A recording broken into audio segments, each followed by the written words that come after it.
Lesson 14. JD here. Today we put on the engineering hat. Until now, every jdBasic program ran inside the interpreter. The interpreter is friendly. It runs anything. Loose types, missing declarations, surprises welcome. But for performance-critical code, or for shipping a program to someone who does not have jdBasic installed, we want a standalone executable. That is what native compilation gives us. The trait is simple. The compiler is stricter than the interpreter, so you write a few more annotations. In return, you get a fast standalone exe that has no runtime dependency on jdBasic itself, except for one small DLL. Let us see this with a benchmark. We will write a tiny CPU-bound program, run it interpreted, then compile it, then run the compiled version. Same code, 2 backends.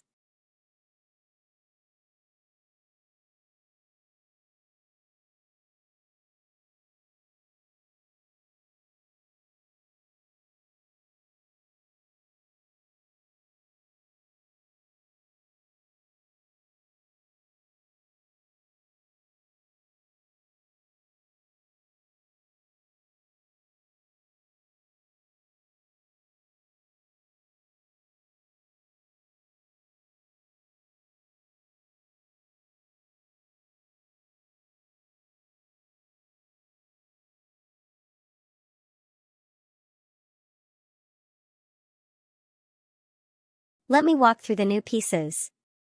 N as integer on the function signature is a type annotation.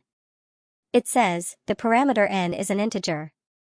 As double on the return tells the compiler the function returns a double precision float. Inside the function, every dim also gets an as clause. In strict mode, every name must be declared with its type before use. The interpreter does not require any of this. But the compiler does, and it pays off.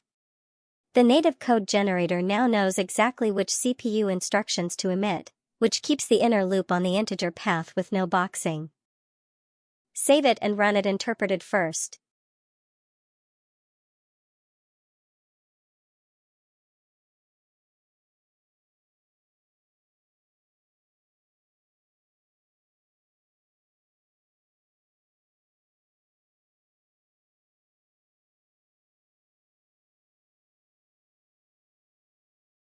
There is our interpreted timing.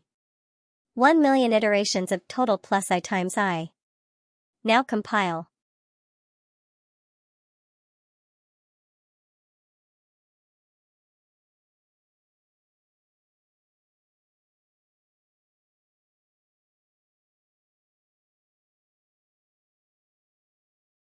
The compiler printed compiled to bytes and dropped a bench.exe next to the source.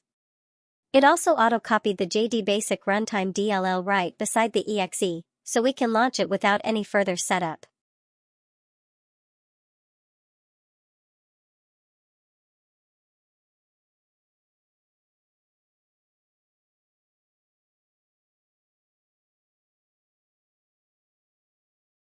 Same result. Tiny fraction of the time. The annotations told the compiler enough about the shape of the data that it could emit a tight loop with no interpreter overhead per instruction. A quick word on strict mode. When you run jdbasic-c, 3 rules kick in automatically. Every variable must be declared with dim before it is used. Every dim must include an as clause. And every function parameter and return needs an as clause too. The interpreter forgives all of this. The compiler does not. If you forget a type, you get a clear compile error with the offending line. That sounds painful, but it is the opposite. Type errors that used to bite you at runtime, often deep in user testing, now stop you at compile time, in your editor, with a line number. The compiler is your second pair of eyes. When should you reach for native compilation? 3 cases. 1. Hot loops where speed matters. Math, simulations, image work, anything CPU bound. 2.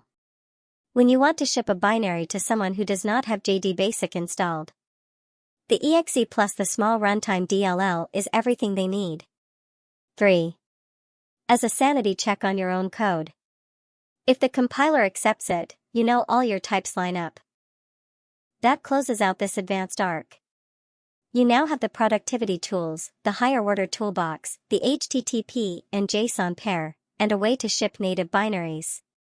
Pick a problem you actually care about and build something with it.